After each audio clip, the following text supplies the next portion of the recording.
Now, my search for answers on how internees were locked up so fast haunted me for years. Eventually, I ended up in D.C., moving there after racing in Europe, before heading to L.A. And I lasted 1 week in L.A. before heading to D.C.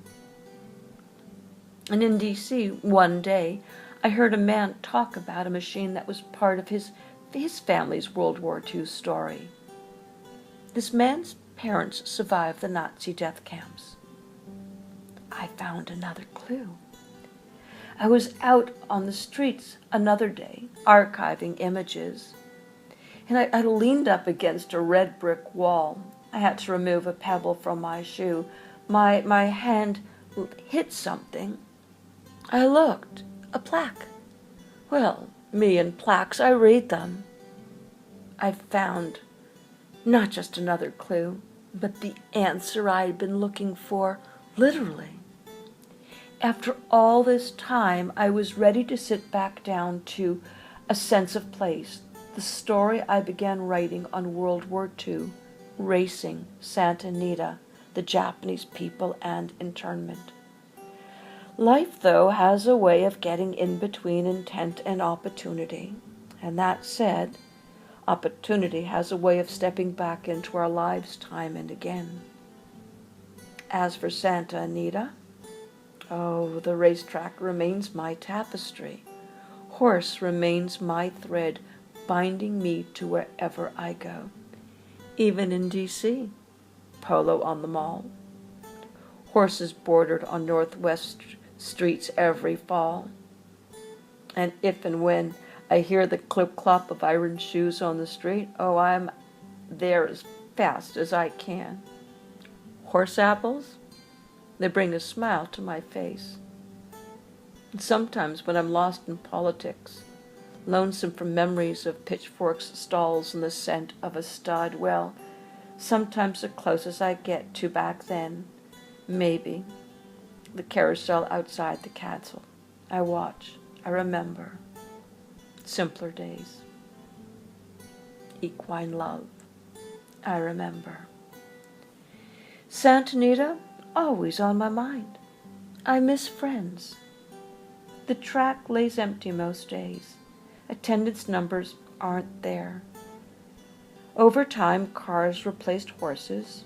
Horses moved outside of cities so long ago that people lost their connection to horse.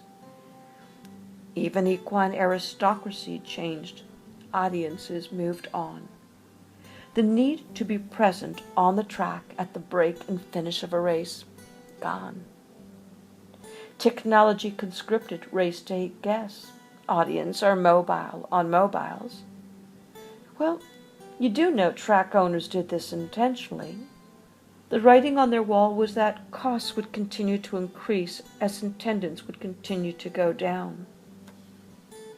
It was the eternal conversation. The costs for marketing campaigns were intended to bump up race attendance and solicit new thoroughbred owners would continue to go up, they hoped. It wasn't working out that way. Software intended to snag punters' dimes and dollars could be written in a few short hours at a fraction of the traditional marketing expense. Betting hubs were built out overseas through Oregon over a decade ago. It was known then that bets could be dropped after the races start. A second off a 6-second race could mean a win. So where's the incentive for racetrack owners to keep live racing going? Sponsorships goes to the other horsepower, cars, motorcycles. Even two-wheel bike races get bigger audiences than horse. Short of rock stars in the infield, booze, or signature race days, one can roll a bowling ball down the Great Hall and hit no one, practically. Santa Anita's salvation is in its being listed on the National Historic Register with the occasional starring role in an or a cameo in a movie like Seabiscuit. That, and the value of Santa Anita's real estate. Stars at the track today, they aren't the stars at the track of yesterday. There's Joe Piscopo and Dick Van Patten. Oh, he's America's dad and totally devoted to racing. My friend Alan Landsberg was a racing champion in an earlier generation. Bobby Flay is into horse meat, thank goodness, living and breathing, not eating. And there are others not quite the wattage of when Santa Anita's racetrack was born. Edward G. Robinson, Betty Grable, even Come Up and See Me Sometime Mae West. You can imagine almost a Michael Jackson hologram moment waiting to happen, with stars of this nature being brought, so to speak, to the track. Thinking such thoughts takes me back to early on when the backstretch would ask my thoughts on getting bodies to the track. My answer? Well, I gave it. And then I left. I left to Ascot, where horse reigns magnificent, and a queen still walks amidst her people. But everything comes to Congress, even horse racing, mostly in hearings about punting and Lasix, and a decade ago full abortion storms, the blight that few to this day believe was caused by caterpillars. The official reason begetting a new industry in itself of vaccines, insurance, and experts. You know how that goes.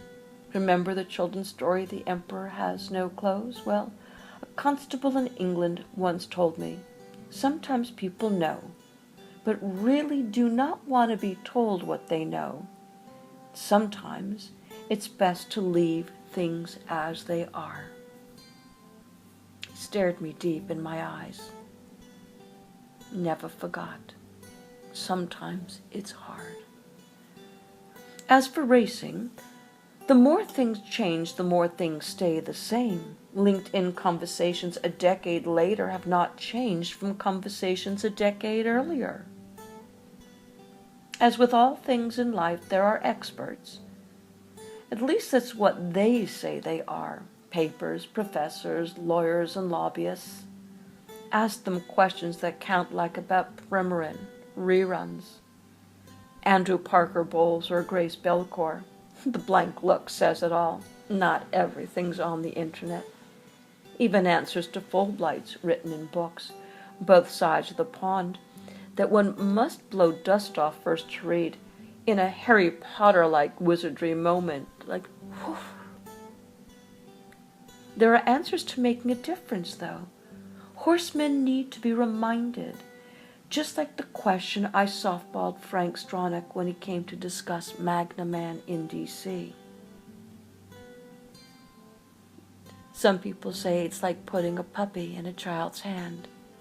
Put an owner or a visitor down in the winner's circle.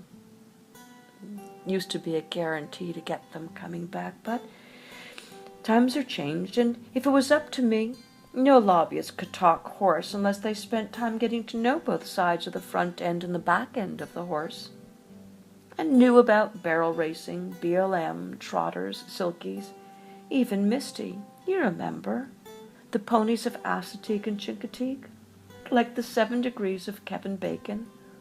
All horses are 7 degrees away from racing, and 7 degrees away from the abattoir. Maybe even closer than racing admits when economies struggle. I know. A girl can dream about conducting the Symphony of Congress. Stranger things have happened than one person lighting the way back to the barn at night, so to speak. Days are dark for racing. Darker and getting darker. As I said then, as I still say now, I'd have racing lobbyists testifying to the Small Business Committee, sharing the true stories of the backstretch, small owners, and talking about racing's contribution to the industries like food, consumer, construction, and others, putting dollars and cents of racing's contributions into hard black and white numbers. You would think horse racing would be knocking down the Judiciary Committee's door adding to intellectual property conversations, addressing copyrights of owners' silks, royalties on video replays of races, branding, well, even patents, just like I broached to the Kentucky congressman who didn't know racing was talking image rights before the Motion Pictures Association of America ramped up their conversations about celebrity image rights to Congress. Did you know photo finish technology was developed at Santa Anita under Doc Stubbs? Give a girl a break. I'm doing the best I can. I explained those tiny little jockey men ringing the VIP entrance at Santa Anita. Oh, they're not just lawn jockeys. Each little guy's wearing the owner's silks, advertising a potential empire. Silks, colors, are horse racing's heraldry with licensing potential. And then there is the intellectual property of pedigrees, lineage, drug patents to protect. And then you have inches on riders and horses that are available for dissected marketing, ads on the horse's face mask, saddle cloths. And of course there is the jockey, a breathing sandwich board with advertising potential on the jockey's arms, legs, boots, back, helmet. Every inch is fair game for an ad. The wisdom comes down to splitting the revenue. Racing's reality remains, though. Fewer fans are coming to the track. And that's reinforcing that traditional marketing models are stagnant and still aren't going to fit. Some things won't ever change, like the way minds can be set. Technology's alternative to real live four-legged thoroughbred horsing, an animated, cartooned horse race to bet on, is beating the desire to touch a living, breathing horse at the track. But there's some things technology will never do. Technology will never replace the velvet nub nuzzle from a horse's thick upper lip, or the sweetness of horse's breath blowing back, curious, hot. A dedicated gambler, well, they'll bet on the length of time it takes a fly to land on jam, and they'll bet on if he'll ever get off again, and how long. That's how fools are, soon parted with their money. And that's horse racing's saving grace. Gambling pundits knew that 10 years back. And that was the future of racing 10 plus years ago. In the decade since my time at Santa Anita, I have moved past coffee and clockers to cupcakes and politics in Washington, D.C. In between, I moved to Europe, and I spent time amidst racing royalty, made me more than ready for Washington politicos by the time I arrived to the seat of global politics. I was a favorite photographer of Sheikh Maktoum of Dubai. Her Royal Highness Queen Elizabeth, she referred to me as the American lady. I had, so to speak, taken the master class. Knowing what horse racing taught me, I can't help but wonder, attending hearing after hearing at Capitol Hill, wouldn't these men and women of Congress gain from a summer in the backstretch? Horse racing's where titans in business mix with the dirt and steam of racing. It's where they step into a multicultural universe. Legislators will meet the best and the worst of people. They'll learn history, marketing, technology, banking, branding, even husbandry, all rolled into one adventure. And legislators will learn how simplified life can be when you look a thoroughbred horse deep, deep into the soul of their eye. Riders break bones, they get treated. Ponies break a leg, they get put down. I never saw a breakdown all my time racing internationally. I never saw a race day without more than one breakdown a day in America. Different zip codes, different values, different investments. Me, I have no answers. I just have passion. I am of the opinion horse racing should be deemed by Congress a living, iconic American pastime worth preserving. But politics and greed change racing. The bottom line concerns, that's what dominates. I have stories and knowledge, and I have memories. Nothing will ever replace horse in this girl's heart. The heart of a girl gone to Washington who once rose early to greet the dawn with coffee at Clocker's, living to this day both with notions and ideas and a deep sense of racing's place. Coffee at Clocker's.